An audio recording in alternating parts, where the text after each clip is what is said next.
So I appreciate you giving me Okay. the platform to do that. So I'm going to share screen and share. You guys see that okay? Yeah. Well, wait a minute. Okay, we're in. All right. So we're going to be talking about a place that I wasn't familiar with until I went there, a place known as Pennsyltucky. Um, and as the t-shirt says, Pennsyltucky, it's like West Virginia without the banjo music. Um,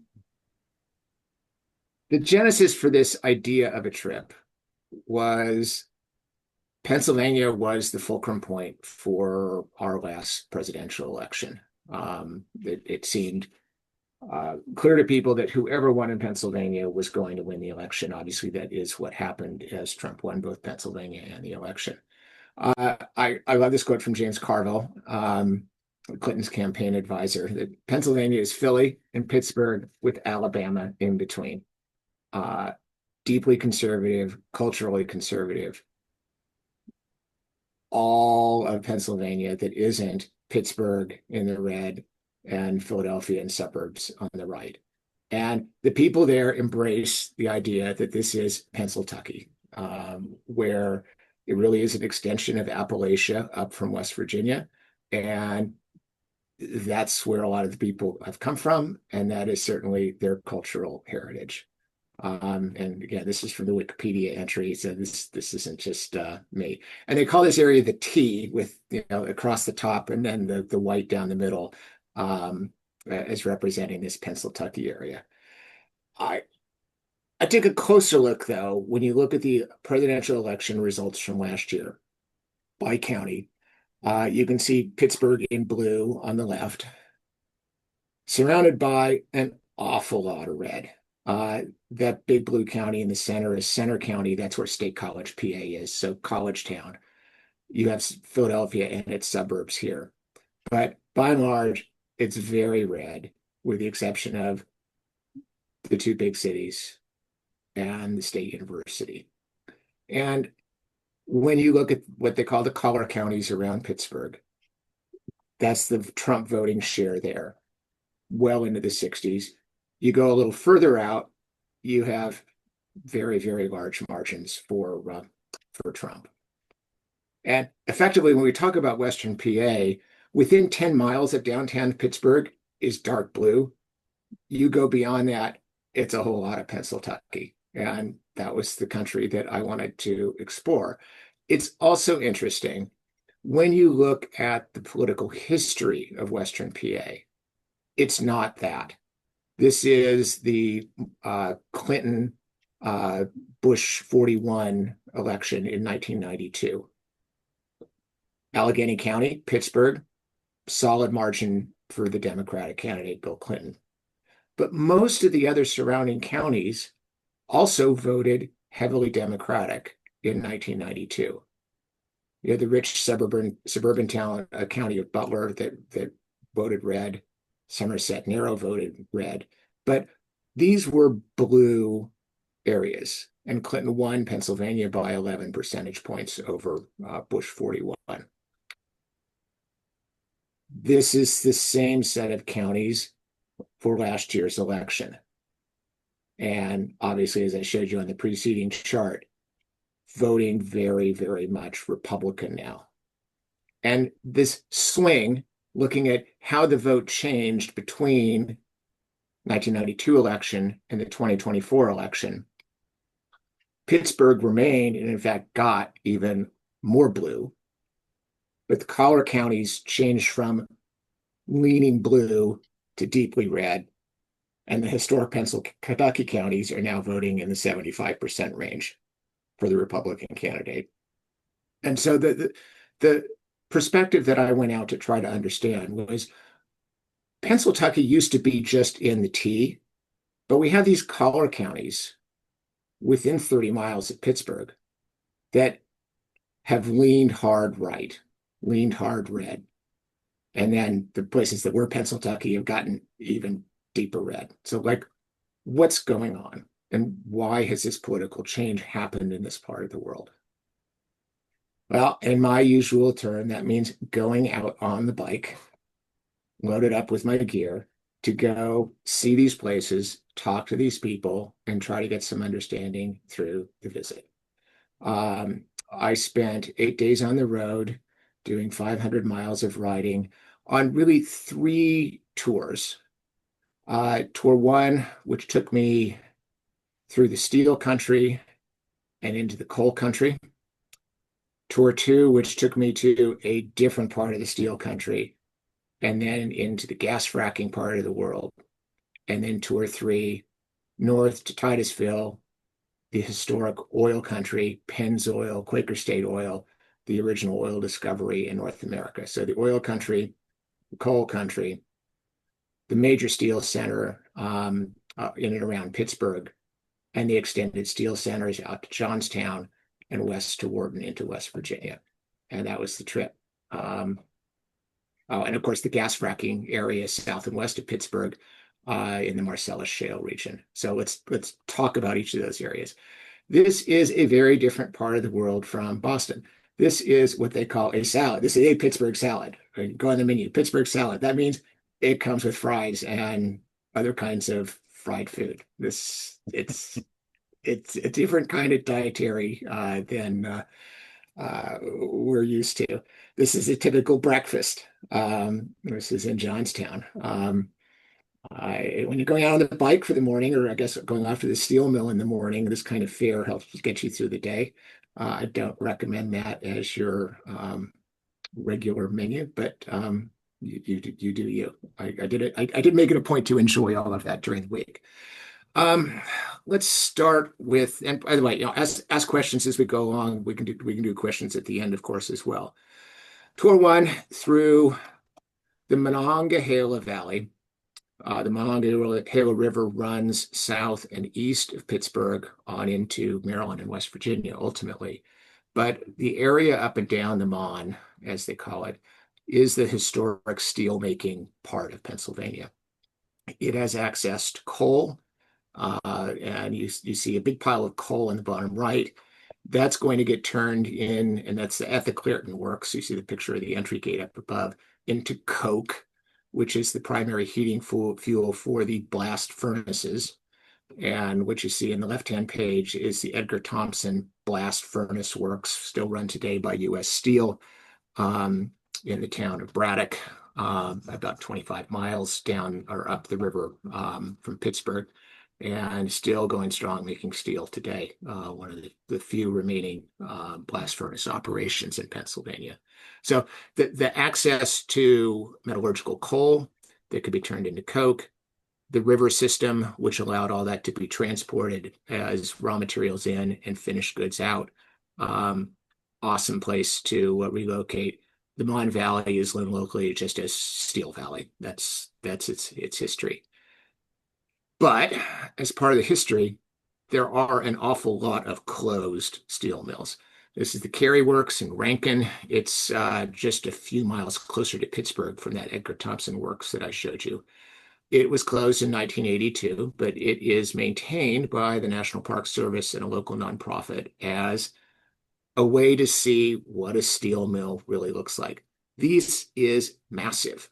You can't really tell from the perspective, but from ground level up to the top of those towers that you see, that's over 200 feet. And it's a massively large enterprise. These are the furnaces. They generate the heat that gets pumped and piped into the big operations where the steel is made and converted and then rolled into some kind of finished product. So our tour guide was a gentleman who had actually worked in this facility, had also worked in the Homestead Works, which is on the other side of the bond, directly across from this facility. And so you really got an insider's perspective from the tour on like what's going on here and how this all works. I highly recommend. This is only like 15 miles from downtown Pittsburgh. If you're ever in Pittsburgh and have the time, book a tour. You will learn a lot about steel making and life as a steel worker. Life as a steel worker was super freaking hard. Um, and particularly if you go back in historical times to the times of Andrew Carnegie, it was 12 hours in the mill, 7 days a week, no vacation, no paid holidays, none of that. All of that work, you are getting paid 15 cents an hour, which you translate into today's money, barely minimum wage. And you needed to work all those hours, one, because that was the only way you kept a job. Working less was not a choice. And two, um, yeah, you needed all of that wage income to be able to afford a very meager existence. It was the mills were filled with immigrants, mostly from Eastern Europe, and this was their life. And it was a pretty hard, miserable life, is all I can tell you. I read a history called Out of This Furnace, which was written in the 1940s by somebody whose brother and father and grandfather had lived that life and worked the mills. And it's basically a novelized version of their family history where dad goes off to the mill one day and gets crushed by a piece of equipment and dies. Deaths were just all the time happening. There's no OSHA, no worker protection laws. Yeah, not a life that any of us wants to live. And it's a good thing that we have rules and regulations now. But perhaps as a consequence of that, even without really trying, but just like rolling around, there's the National Tube Facility. It operated for 80 years in McKeesport. It closed in 1987. By the way, my experience is these things just sit around forever. No one has any money or cares to tear them down. They just still are everywhere. Uh, this is the legacy of the Homestead Mill across from that facility in Braddock. This is Weirton Steel in Weirton, West Virginia. It just closed last year. And massive facility over a mile along the Ohio River with towers and cranes and pipes and furnaces and stuff like that. Just till it falls down, whenever that is. This is the Bethlehem Works in Johnstown. It closed over 30 years ago. And I shot this picture from the hilltop looking down on Johnstown. That's the mill. It too it runs for nearly a mile along the Little Conemaugh River here. This is the river that flooded Johnstown back in 1889. I'll talk a little bit about that at the end as a tourist thing.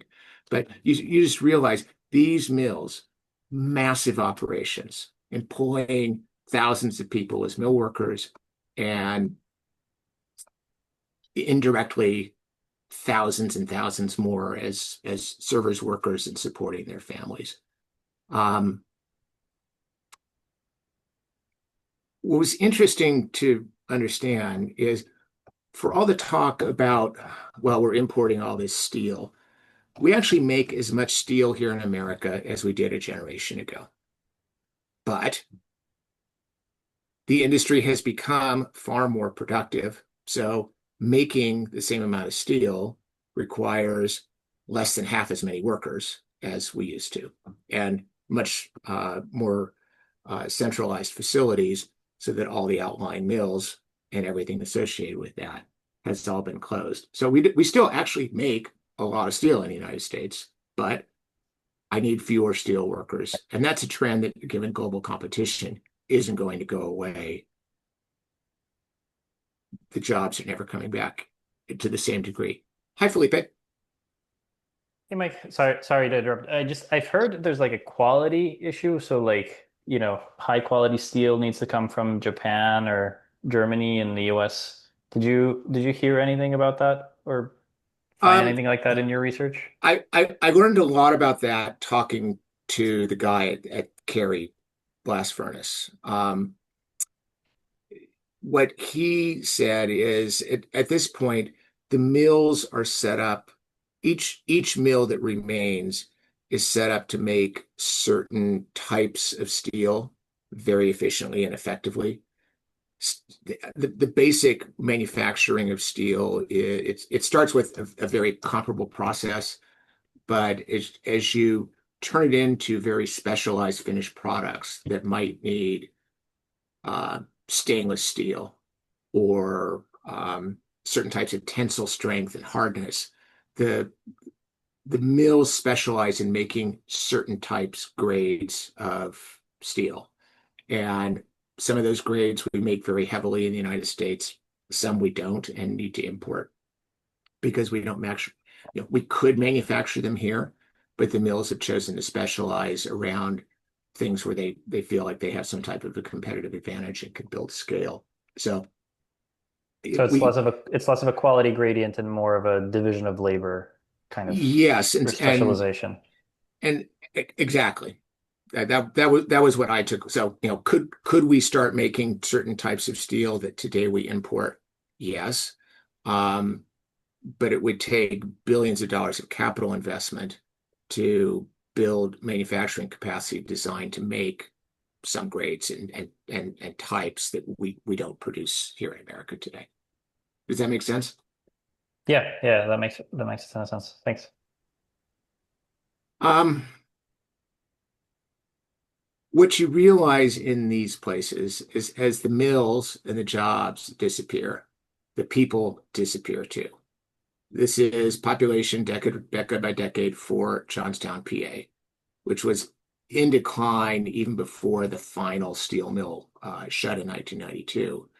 But you, when you have a city built on an industry that is slowly disappearing and then going to zero, and in that situation, in the case of Johnstown, you're 70 miles from Pittsburgh, kind of in the middle of nowhere. And there isn't anything to turn yourself into. And so everybody who can leaves. What's left behind are fewer and fewer older and older people. And this house is directly across from the mill. Welcome to Johnstown, Pennsylvania. This is what the house looks like, for sale by owner, but there is no one to buy the houses. I read an interview with the city manager who was just saying, well, we had 200 householders die last year. Their houses are now vacant. There is no one who wants to buy them. There is no family who wants to take them over. So they're just basically sitting, rotting to nothing because I built houses for 60,000 people. I now have 18,000 and declining every day. I have an immense amount of vacant space and falling apart and falling down buildings. And you kind of, now this is downtown Johnstown, right? All the vacant land, I am guessing a generation ago, there were buildings and houses and apartments and things like that on that land. No need for it today. And no need to tear down the thing that's been empty for 30 something years falling apart.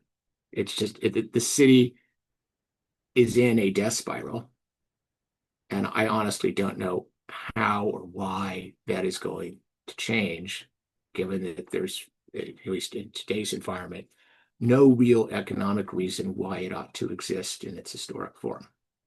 Its industry has gone away. It isn't coming back. The people who are there are embittered. This was a very strong union town, and that got them nothing. And my general take is that people in that position, it's easy to understand the appeal of a populist argument, given that the status quo and voting blue got them, well, to a not very happy place. Yeah, I mean, when I went to Weirton, I was sitting in the diner. TV was, of course, turned to Fox News, and it was the day that President Biden cancer diagnosis came out, and I heard the guys talking in the next booth, and the first one said, "I'm really glad Biden's got cancer. He ruined our country. He deserves to die." And the second one said, "Well, my mom died of cancer, and that was really awful. I wouldn't wish that on anyone." They then just talked about, well, Biden was bad. What would mean that he was at fault? Maybe if he'd gotten AIDS, it would have been his fault he got AIDS, and then it'd be okay that he died. And it's like, wow, this, yeah. And then, by the way, I reflected that sitting around Boston last year, I heard people talking in a not grossly dissimilar way about what happened when Trump got shot last year. So it's very divided times, but the people in these communities are deeply unhappy with the leadership that they received under the Biden and before that Obama administrations. Conclusions on the Steel Valley tour. The loss of steel jobs weakened the role of the United Steelworkers. There are fewer union families and voters. These historically have been Democratic Party votes. And as the jobs have gone away and the people have gone away, those votes have gone away. And what's left are people who, on average, are very socially conservative, older, all skewing Republican. Any more questions on Steel Valley before I go on to the coal country? I'll keep going. Coal country. I envisioned massive mines and open pits and black and pollution and nastiness. This is what coal country, most of it looks like. Because the mining all happens underground. And what you see on the surface looks rural, pastoral, pasture land, raising corn, dairy cattle. It's pretty. It was beautiful. Yeah, there are some exceptions like this where leachings from the mine have done this. This is basically some kind of iron oxide that rust, if you think about it, that was in and along with the coal mine and ended up in the groundwater and creates scenes that look like this. But by and large, that's what you see. So as I went through coal country, made it a point to go to a local mining museum just north of Somerset, Pennsylvania, the county seat of Somerset County, and the center of the metallurgical coal mining operation. And they at Q Creek Mine had a disaster where as the miners were working 250 feet underground, a faulty survey map led them in the course of their underground digging to breach into a previously abandoned neighboring mine, which, like any underground abandoned mine, was full of water that immediately flooded out their mining tunnels. They fortunately were at the local high point, so the water rushed by them down deeper into the mine, but that served to trap them where they were, miles from the entrance and 250 feet underground. They were able to get out a electronic call for help so that people knew that they were there. And for the next 5 days, people figured out a way to drill down 250 feet of solid rock. And one by one, it through a 24-inch wide bored hole, take that yellow contraption, which is 22 inches in diameter, and put one miner at a time in it and pull them back to the surface one after the other. So everybody actually ended up getting out okay.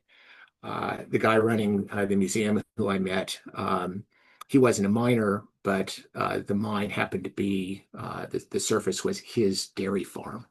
So he was one of the first on the scene. He worked on the rescue for several days. Several of the miners were people that he was very close friends with, had gone to school with. It's not a large community, so it really was everybody pitching in to save things. And it was a great way to learn about the house and why people do this. and what it means to their community. One thing that just was mind-blowing to realize, this is the map of the area.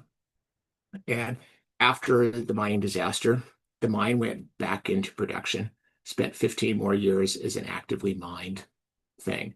And what you realize is, like, everything down underneath this nice pastoral dairy farm, 250 feet below the surface, all the coal has been mined out over the years. The mining machines just run long trenches underground, following the seam of coal, extracting it all. And for literally, we were basically like right in the center of where the mine had been, but for 2 miles in every direction underneath us, coal had been extracted literally everywhere. Then he talked about, remember, he's running a dairy farm, that, the mine closed because they had exhausted all the coal seams. And then what that happened is all the groundwater that he had been extracting from his well for his herd all sunk down into the mine. So his wells all went dry. So the mining company said, that's okay. We're going to dig you a new super deep well, tap right in to what is effectively what was the mine that's all flooded with water now. That worked for a little while, except that water started to turn nasty, like that creek that I showed you, because that's what it's all like underground. His cows wouldn't drink the water. So the answer was, well, it's only 5 miles into town. We'll run water pipe for you back into town and you'll be fine. And as he's talking through all this, I'm just like, that is awful. That is horrible. Cannot believe this is the way it operates. And you realize it's all fine for them. This is their life, living in extractive countryside where this is what it means to make a living. I'm good. My cows are good. We're all fine here. And the attitudes that we have growing up, where we don't live around that all the day, and where our livelihood doesn't rest on that all the day. These people here are totally bought in. And it for the local economy, everybody who wants a job in the mines has a job in the mines. 18-year-old out of high school or didn't even finish high school makes $70,000 a year, drives a really nice big pickup truck, pulls a bass boat, has spending money. Houses obviously don't cost a lot of money in Somerset County, PA, and I can raise a family. I have a good life here, all based on the fact that we mine coal, and we can, and we do, and there's a market. It's their livelihood. So yeah, not good, but they take the good with the bad, and they are perfectly happy with the balance being what they want. And again, in contrast to Johnstown, Somerset County population stable for a long period of time. They're selling metallurgical coal. And as the guy said, it's kind of sad that we're now shipping 95% of it to China and Korea, but doesn't matter to us. Coal is coal. We have great coal here, still making steel. We're all good. It's a stable community, proud of what they do.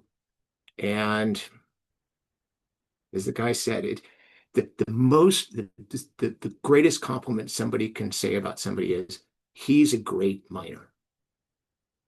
The typical mine has 15, 20 guys who every day go down in the mine, work together, stay safe together, work as a team, produce their coal, go home. Strongly non-union operation, which surprised me. I think of like the mine workers union and stuff like that. They said, the people here don't want the union because they work well with the local operators who, I just got a big order. I need to get this production out this week. How about we work extra shifts and I'll pay you triple time? Great. No problem. And with union rules, that wouldn't be possible. This operation, all these little operations are all non-union operators, free labor market. and everybody's happy with it. And my conclusion is these people's lives have been supported by extractive industry for a really long time. They understand the pros and cons. They are comfortable with the consequences it has on the local environment. They are very proud of what they do to provide raw materials to the steel industry. And, Biden and Obama before him were not the coal industry's friends. And it's pretty easy to understand that they see Trump as a much better ally for their interests than the Democratic Party has been for the last 25 years. Questions or comments on coal?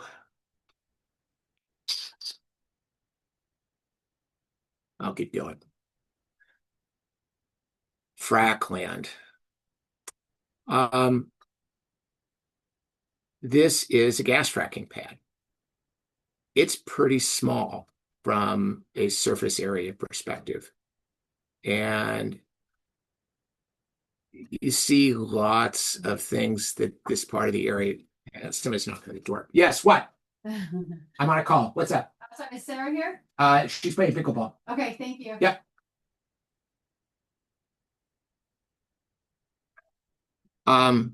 We don't have signs like that in Boston.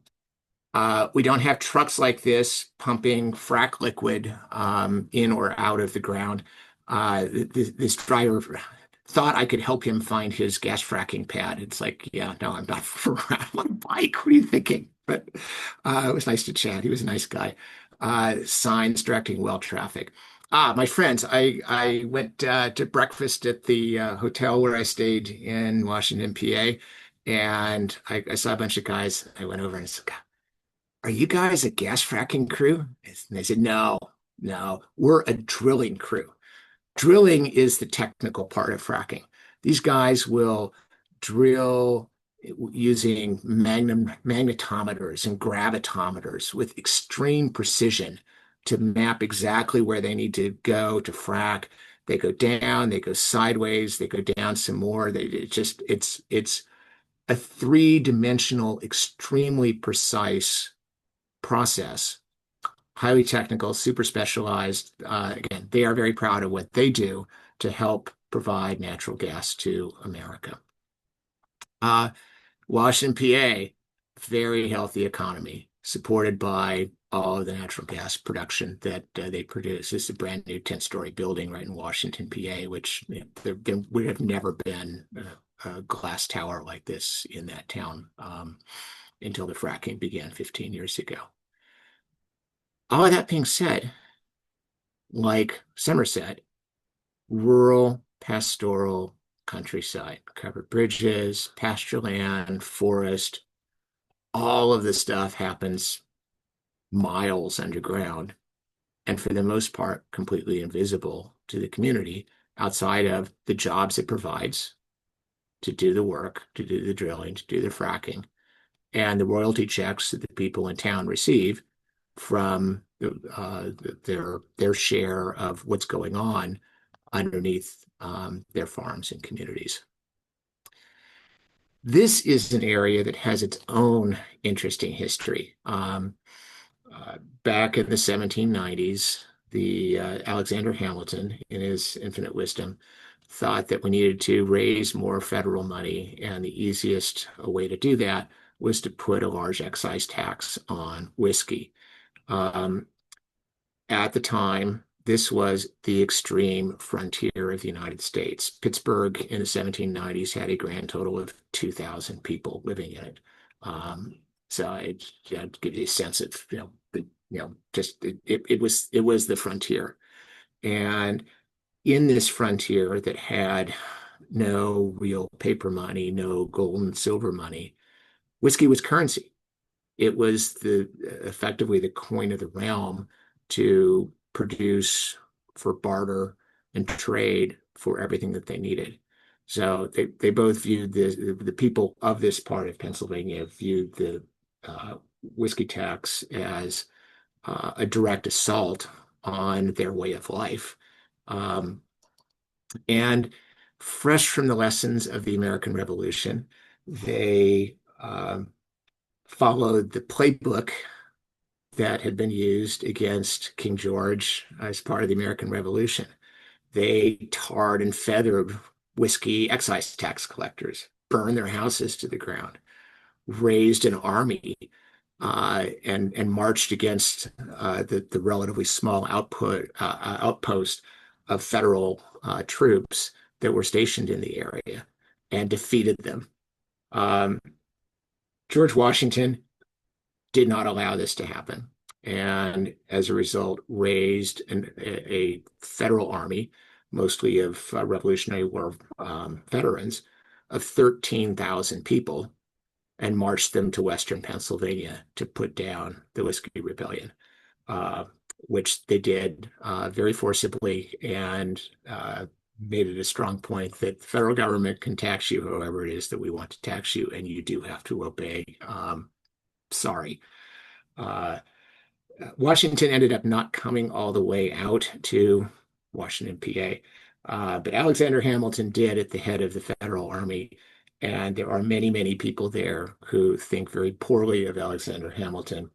And in fact, on the Whiskey Rebellion Day every year, they make it a point to take out a portrait of him, hang it upside down, and then drink whiskey against it. These are people who are used to doing their own thing and being very independent. That's sort of the large moral of the story. I went in particular to I read as part of my prep a book that Ron recommended on the impact of gas fracking in this community, in particular of a couple of families who their neighbor had a big gas fracking pad. As a consequence of that, the liner for that uh, uh, liquid treatment pool uh, broke, tore, and as a result, the groundwater in this area was contaminated. Um, and for a long time, the people who lived there fought a very protracted court battle with Range Resources, the fracking company that um, had been in charge of the well, to try to prove and demonstrate what had happened and get some compensation. Because for them, their farm animals are dying, their kids are getting sick. There is no town water. They're 10 miles from town. And obviously, without water, you can't do anything. And the book lays out in a way that ultimately I think is unsatisfying to everybody that it's really hard to prove pollution, particularly in an area like this that has had all kinds of mining and nastiness over a very long period of time. Ultimately, there was an out-of-court settlement. And as a result, the two families that were the protagonists, one decided to stay. The other one couldn't bear to stay there anymore and sold her property to her neighbor who had remained. And I wanted to go and see like what this place really looks like after all the fighting, ultimately the settlement, what was clear as, nastiness. And so I went south from Washington and then up a steep road, way, way, way off the beaten path. And I ran into this woman. Actually, I first ran into her dogs who came out into the road at me, and she called them off. And so here I'm in the middle of nowhere with a woman who has a bunch of dogs, and for all I know, a bunch of guns too. So we chatted for a few minutes, and I asked her about like how long she had been here, and she had been here her whole life, and was very just loved the quiet of being in the country. That was the most important thing to her. And I asked her, like, I heard that there was, a lot of fracking around here, and how did that impact her? And she said, well, there hasn't been any fracking here for a long time, and there's a lot of it around, but I'm good here. And so I took my leave, and it wasn't until I got home and sort of looked exactly where I was when I ran into all the dogs, because it kind of threw me off a little bit, that this is the woman from the book. And here she is, 8 or 9 years after the events of the book, living a very happy, quiet life, just as she did before. And I'm sure there are a lot of bad memories, but here she is. And it was an interesting experience. Again, the sort of thing that you go out there on the bike and you're all alone. And I'm sure if I had driven up in a car, she wouldn't have interacted with me at all. But the dogs were good for something. Same type of population chart, as you can see. Washington County, very healthy, solid economy, lots of fixed houses, lots of shiny glass buildings, lots of shiny glass pickup trucks, and everybody seems really happy. You do see some signs that there are people who care about safe water. I happened to be there on election day locally, and so here's a slate of candidates who did all win their elections that are talking about safe water, but also cutting spending and taxes and not taking salaries. So it's not just one thing. Overall, the people in Washington County are very happy with the trade-offs of taking the money, taking the jobs, accepting whatever is happening underground is for the most part out of sight, out of mind, and not interfering with their day-to-day lives. And while there are questions asked about the environment, at the end of the day, the jobs and the strong economy, I think, are the overwhelmingly dominant things on people's minds. I did make it a point to bring home a souvenir, which was a bottle of Monongahela rye whiskey produced locally, and I did enjoy a dram of it at the end of the trip. Last trip north to Titusville, PA. So in the middle of the oil boom, this is dated 1865. I didn't take this picture. This is what Titusville looked like. All the trees cut down, the hills massively eroded, oil derricks literally one on top of the other everywhere. And Oil City celebrates its heritage as the logistics and transportation center sitting on the Allegheny River with railroad access to be able to take all the product produced locally and ship it off to markets to be refined and turned into kerosene. Today, this is very quiet areas. There is still a little bit of oil and gas produced locally, but Pennsylvania ranks, I believe, number 17 in states of oil production, right behind the noted oil power of Michigan. So there really is, what was there has been extracted, but you still have the legacy of the maintenance of the oil, of the pumps, of the derricks, of the barges that transported the water down Oil Creek from Titusville down to Oil City. And this is Oil Creek. Oil Creek, in fact, the name Oil Creek goes all the way back to the Seneca Indians, Native Americans, who skimmed oil from the surface of the creek and turned it into various medicinal products. You can kind of see the sheen of the oiliness on the creek today. And it's beautiful. I saw deer, I had birds everywhere, and it is totally quiet and peaceful. And it is honestly mind-blowing to think of the black and white picture I showed you of what it was. And this is what it is. And you would never know.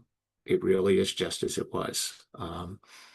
It was affirming to realize just how, despite the magnitude of the surface desolation caused by the oil boom, the land has recovered. And, based on the judging by the wildlife, really, is none the worse for wear 150 years later. When the extractive industry disappeared, Oil City has been in long-term decline. Its population trends look like Johnstown, and the people that are left, they're voting for Trump for the same reasons the people in Johnstown voted for Trump. I got left behind, and I'm old and bitter, and that's what I do. I'll close with just I did other tourist stuff while I was on the trip. that included a very moving visit to the Flight 93 National Memorial, which is also in Somerset County, about 20 miles west of or east of Somerset, where I saw the coal mines. I visited the Johnstown Flood Memorial. That's the site of the dam that broke. And I really enjoyed David McCulloch's book, and the prep and the reading about like all of the stuff that led to that. Highly recommended. And so what you're looking at is the Butler Fairgrounds, that building in the foreground. That's where the shooter was, right up there. And it's about 150 yards from there to the platform in the fairgrounds, which is, you see the fence line. That's where the fairgrounds were. It was mind-blowing to me.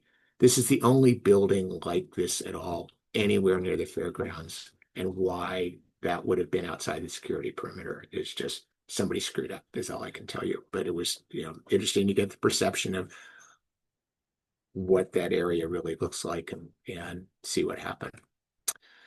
And I'll circulate the deck, but I put some of the books that I read as part of my prep for the trip that taught me about the areas that I've talked about. I'm happy to take any other questions. Hey, Mike. This is Mike. Hey, Mike. Can you hear me okay? Yeah, I can hear you fine. So kind of thinking about the future a little bit, knowing that chart with the population decreasing, knowing what's happening with AI, I just didn't know what your thoughts about for communities like that, and if this might spread to other communities in different industries, because it's kind of a sad story when you think about kind of what do you do with all those buildings. So any thoughts about how this might impact population in the future? So I saw similar types of things when I took my Huck Finn trip in a city very similar to Johnstown, East St. Louis, Illinois, that went through a similar issue with its local steel industries. And in a lot of the rural communities I saw in the Delta country of Mississippi and Arkansas, where in their case, it's farm country. But what's happened over the years is I don't need farm workers anymore. I have automated tractors that go and plow and harvest the field, but I no longer need the farm workers, and therefore I no longer need the teachers and the grocery stores and the everything.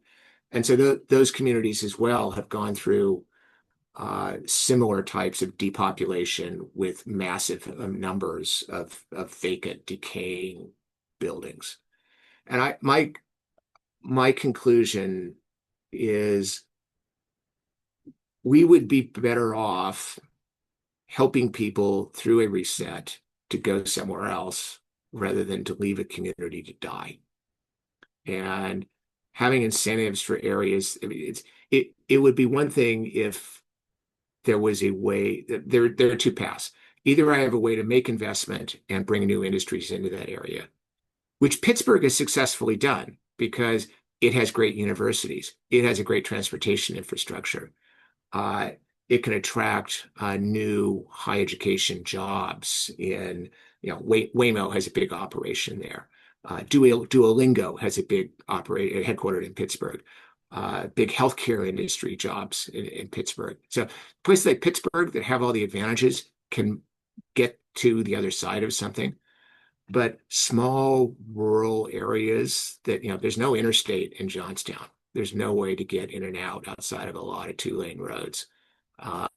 And so and there's no university there. There's no reason for it to exist beyond its historic reason of steel, which is gone. And so really giving incentives to get people to go places where they have where they can contribute much more to our society, frankly, than they can just withering there. Yeah, I know home is where home is, but I'd rather actually think about policies that if there is a path to get somewhere else, incent that. But for a lot of the places, the answer is that there really is no path to next. And we should be helping to encourage people to go actually somewhere else where there is a much better opportunity long term. There is a UPIC branch in Johnstown. You are correct, although it's pretty small.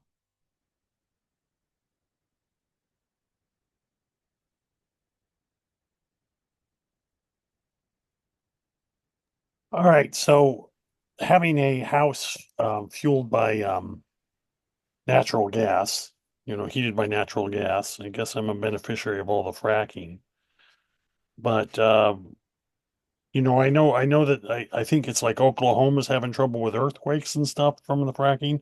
Have you done research into the issues, the environmental issues around fracking, and just how real is it? Is it transitory? What's your take on all that? I have not. I'm familiar with what you talked about with the earthquakes that have been experienced down in Oklahoma. Um, I was treating this as a little bit more of just a local uh, sociological or anthropological perspective on, so how do people feel about this? Because Yeah. ultimately, it affects them far more than it actually affects you and me. Yeah. And I they are clearly 100%. They understand the trade-offs, and they are 100% or heavily in favor of, we like things the way they are. And if you tried to get rid of our fracking, it'd be like the Whiskey Rebellion all over again. And the same Oh, with I, coal you know, I mines. think that one of the pluses of fracking, I think you may have studied this more deep, is my impression is that that's helped lead to sort of American overall energy independence of the It last has, and 20 actually, years. even going further in that direction, I didn't make it to this place, although it wasn't far from where I went. There is a massive what was coal-fired power plant in Homer City, Pennsylvania, 20 or 30 miles from Johnstown, that what had been shut due to all the coal burning restrictions and regulations from the EPA, but is reopening as a natural gas burning power plant that's going to fuel a massive boom in data center operations in Yeah. that part of the country, creating new jobs. So if I wasn't fracking gas locally, not only it serves to reduce the price of energy for all of us by having greater gas supply, it also creates new industrial opportunities for an area that loves the opportunity for jobs and economic development. Yeah. No, I'm just trying to balance the environmental from if people have choices, if there's Well, one. and again, I'm a big fan from the trip.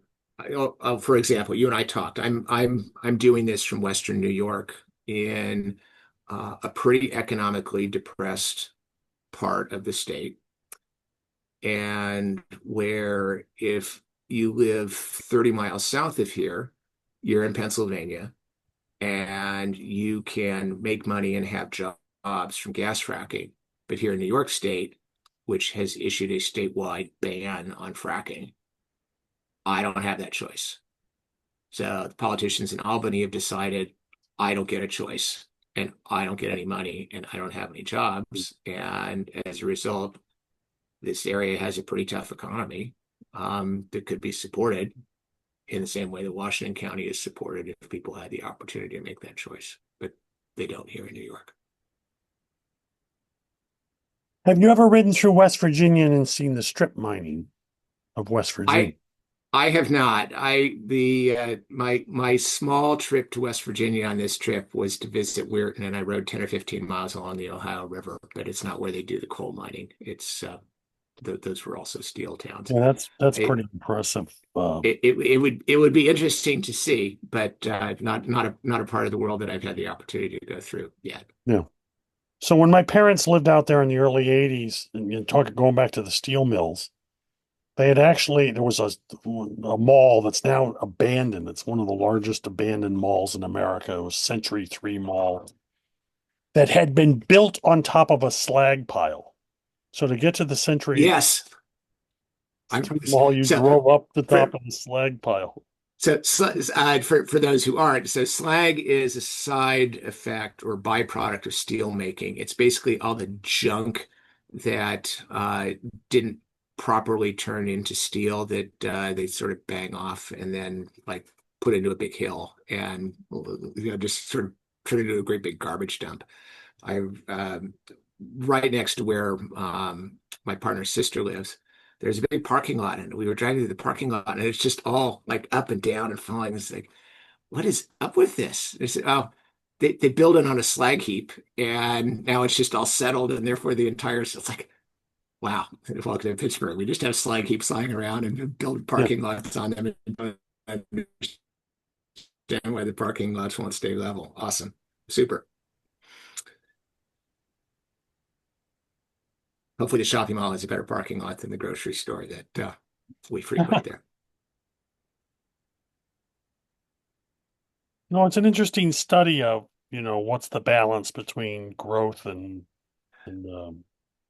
environmental concerns and Yeah, I mean, and certainly there are things, you know, you, things like coal-fired power plants are situations where the impact of those emissions affect a lot more than just the local people. But for most of the stuff that I was seeing, the effects of environmental issues are very localized. And again, from my perspective, the more localized are those things, then the more local the decision process ought to be on do we as a community view this as a net benefit or a net yeah. cost, and allow people to opt in and opt out based on what what the community views is really in its interests. I'm going to need to run because I have a 1 o'clock. But Bruce, I'll send the deck to you. Feel free to distribute it to anybody you should think would benefit. Right. And I appreciate so many of my friends joining the conversation. It's nice to have a chance to share with you in a more direct form than the blog. Thanks, Mike. All right. Thanks, Mike. Thank Have a you. great weekend, everybody. Happy 4th of July too. Yeah, you as well.